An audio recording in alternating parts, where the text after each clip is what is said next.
નમસ્કાર મિત્રો, ગુજરાતના ઇતિહાસમાં જહાંગીરને લગતા તમામ પ્રશ્નોનો આજે મોક ટેસ્ટ લેવાના છીએ। તો શરૂઆત કરીએ પ્રશ્ન નંબર 1 થી કે જહાંગીરના સમયમાં કયા વર્ષે ગુજરાતમાં ભયંકર પ્લેગનો રોગ ફાટી નીકળ્યો હતો, જેનો ઉલ્લેખ જહાંગીરે તેની આત્મકથામાં કર્યો છે?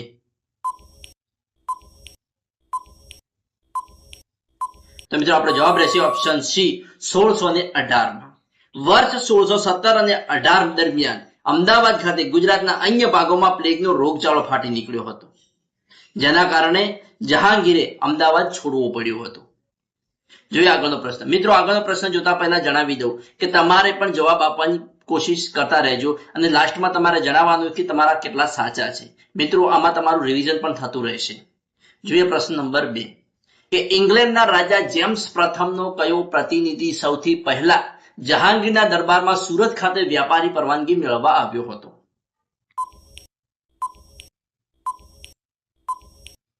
મિત્રો આપણો જવાબ રહેશે option b captain William Hawkins આવ્યો હતો।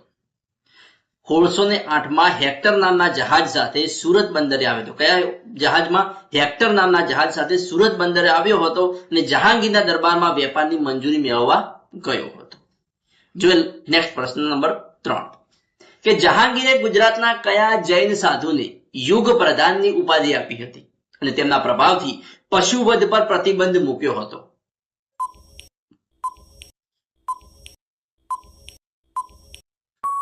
મિત્રો આપણો જવાબ રહેશે ઓપ્શન ડી જીનચંદ્ર સુરી। જહાંગીર જૈન સાધુઓથી પ્રભાવિત હતો। તેને જીનચંદ્ર સુરીને યુગ પ્રધાનની ઉપાધિ પણ આપી હતી અને પર્યુષણ પર્વ દરમિયાન પશુવધ બંધ કરાવ્યો હતો।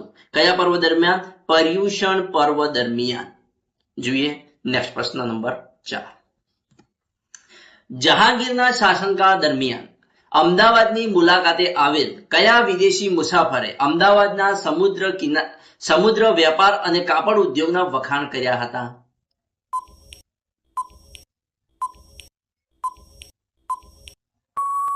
આપણો જવાબ રહેશે ઓપ્શન સી એડવર્ડ ટેરીએ વખાણ કર્યા હતા। એડવર્ડ ટેરી સર થોમસ રોના પાદરી તરીકે ભારત આવ્યો હતો અને તેણે અમદાવાદના વ્યાપારી વૈભવનું સુંદર પણ વર્ણન કર્યું છે। જોઈએ પ્રશ્ન નંબર 5 જહાંગીરના સમયમાં ગુજરાતનું કયું બંદર મક્કા જનારા હજ યાત્રીઓ માટેનું મુખ્ય કેન્દ્ર હોવાથી મક્કાનું પ્રવેશ દ્વાર બાબુલે મક્કા તરીકે ઓળખાતું હતું?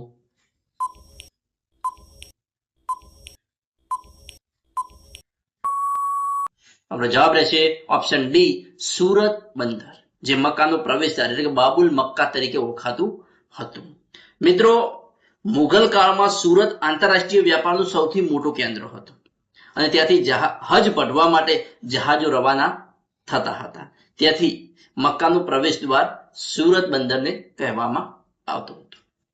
જોઈએ પ્રશ્ન નંબર 6 કે જહાંગીરે પોતાની આત્મકથા તુઝુકે જહાંગીર માં અમદાવાદને ગર્દાબાદ ઉપરાંત બીજા કયા નકારાત્મક નામથી નવાજ્યો હતો?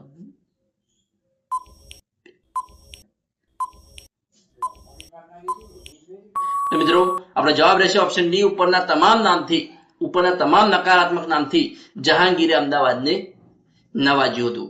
જહાનાબાદ, જકુમાબાદ, બારૂદ ખાન જેવા અનેક જોઈએ તો કે જહાંગીરે અમદાવાદની ગરમી અને ધૂળ જરાય ગમ્યા ન હતા, તેથી તેણે પોતાની ડાયરીમાં તેને અમદાવાદને ગર્દાબાદ, જહન્નામાબાદ અને જકુમાબાદ જેવા નામો પરથી પણ નવાજ્યું હતું।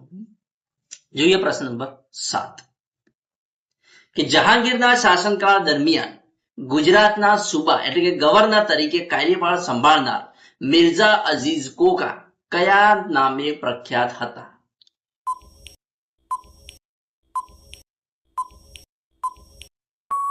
આપણો જવાબ રહેશે ઓપ્શન એ ખાને આઝમ। જહાંગીરના શાસનકાળ દરમિયાન ગુજરાતના સુબા એટલે કે ગવર્નર તરીકે કાર્યભાર સંભાળનાર મિર્ઝા અઝીઝ કોકા ખાને આઝમ નામથી પ્રખ્યાત હતા। મિત્રો મિર્ઝા અઝીઝ કોકા અકબર અને જહાંગીર બંનેના સમયમાં ગુજરાતના સુબા તરીકે રહ્યા હતા, તેથી તેમને ખાને આઝમનો ખિતાબ મળ્યો હતો। જોઈએ પ્રશ્ન નંબર 8 કે કયા મુઘલ રાજકુમારે ગુજરાતના સુબા તરીકે પોતાના કાર્યકાળ દરમિયાન જહાંગીર સામે બળવો કર્યો હતો?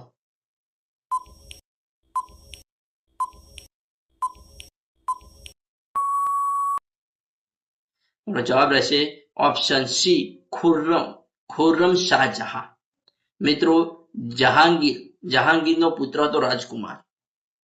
બરોબર મિત્રો 1622 અને 23 રાજકુમાર ખુર્રમે તેના પિતા જહાંગીર સામે બળવો કર્યો ત્યારે ગુજરાત તેનું એક મુખ્ય કેન્દ્ર.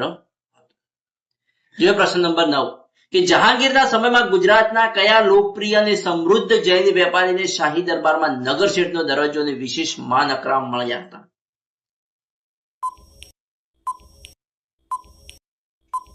મિત્રો આપણો જવાબ રહેશે ઓપ્શન એ શાંતિદાસ ઝવેરી.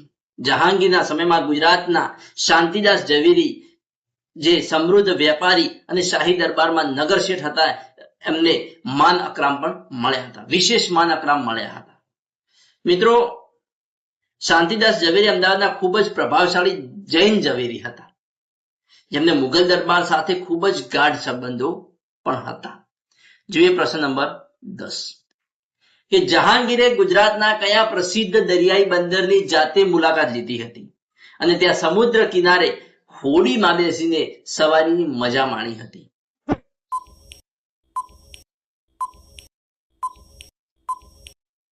આપણો જવાબ રહેશે ઓપ્શન સી ખંભાત બંદર. મિત્રો જહાંગીરે ગુજરાત પ્રવાસ દરમિયાન ખંભાત બંદરની મુલાકાત લીધી હતી અને ત્યાં દરિયાના મોજા જોવાનો રોમાંચ અનુભવ્યો હતો હોડીમાં બેસીને. મિત્રો આજનો ટોપિક અહીંયા જહાંગીર વિશેનો જે અગત્યના પ્રશ્નો હતા તે અહીંયા પૂર્ણ કરીએ છીએ. મિત્રો તમારો કમેન્ટ બોક્સમાં જરૂર જણાવજો કે તમારા 10 માંથી કેટલા સાચા છે. તો આજનો વિડીયો અહીંયા સમાપ્ત કરીએ છીએ. આવતીકાલે ફરી મળીશું એક નવા ટોપિક સાથે. ત્યાં સુધી જય હિન્દ, જય ભારત.